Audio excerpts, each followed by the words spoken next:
Is under a water advisory after officials found a foaming agent in the water supply. It's left a major impact on homes, schools, and businesses north of I-20 for nearly 24 hours now. Thanks for watching tonight. I'm Dia Wall in for Chris Lawrence. Just minutes ago, city officials shared they do not have a time frame for when this is all going to be fixed. Luckily, they haven't gotten any calls of people getting sick so far. We have team coverage to get every angle of this story this evening. Rebecca Lopez will help us understand how this happened and just how dangerous this foaming agent is. But let's start tonight with Richard Solomon, who spent the day on the ground talking to the people who are deeply impacted by this.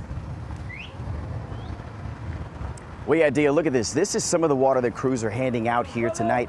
I mean, you can even take it back further to last night when that water advisory was first put into place.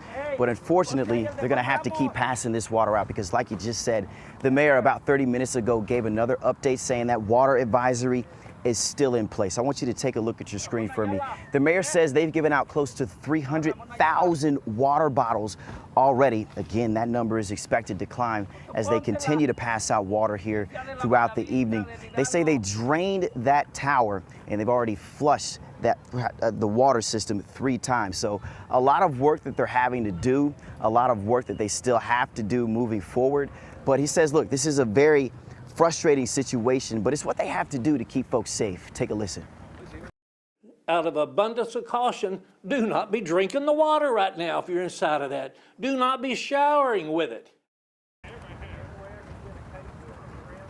And I've talked with several folks who have come to pick up cases of water here today. They say, hey, you know, they're thankful that they are being given this water, but they hope they don't have to use it for long. You never know how important something is until you don't have it. You don't miss your water until your well run dry. And for people who live north of I-20 in Grand Prairie since Tuesday night, it was hectic. They've been under a do not use water advisory. People are not supposed to come in contact with the water. That means no bathing, no drinking, and the water supply should only be used for flushing. And on Wednesday, a line of cars wrapped around Lone Star Park as people like Kathy Smith and Camilla Ryu picked up some temporary relief. I hope it's something they just figured out now, because like we use the water all day long and I'm like 8 months pregnant and we have a little one. We learned on Wednesday how this problem started.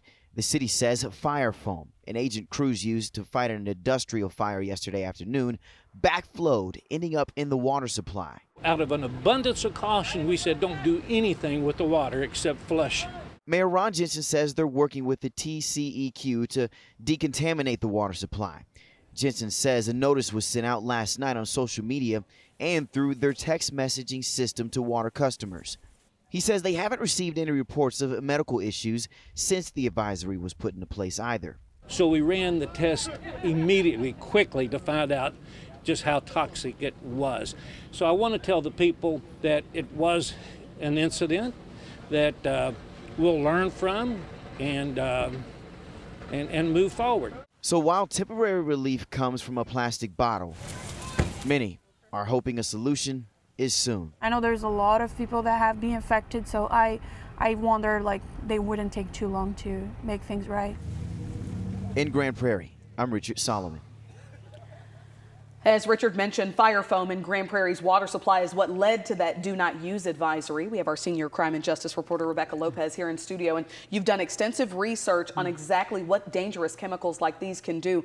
Rebecca, what do we need to know about this specific kind of foam? Well, Dia, there are 2 types of foams used by firefighters. There's the kind that are called forever chemicals. They have PFAS in them. They're also known, again, as forever chemicals. They can cause cancer.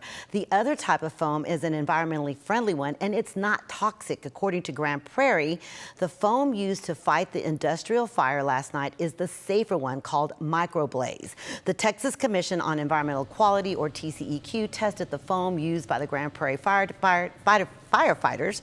The results are not in yet, but the mayor says even though the foam is environmentally safe, the company that makes it says you should not drink it. In the past, the Grand Prairie Fire Department has used the firefighting foam that contains PFAS, which can cause all types of cancer. But the mayor says a year and a half ago, they changed because they knew that that other foam was extremely dangerous, Dia. Rebecca, do you have any indication on how hard or how long it takes to get all of this out of the water supply? It's going to take a while. The mayor says that they have to flush the water system and keep testing the water to make sure it's safe to drink. He says TCEQ will do the testing, but he doesn't know how long that will take. But the longer the water is shut off, the more problematic it becomes, because then you might have to go to a boil water notice, and they are really trying to avoid that, Dia.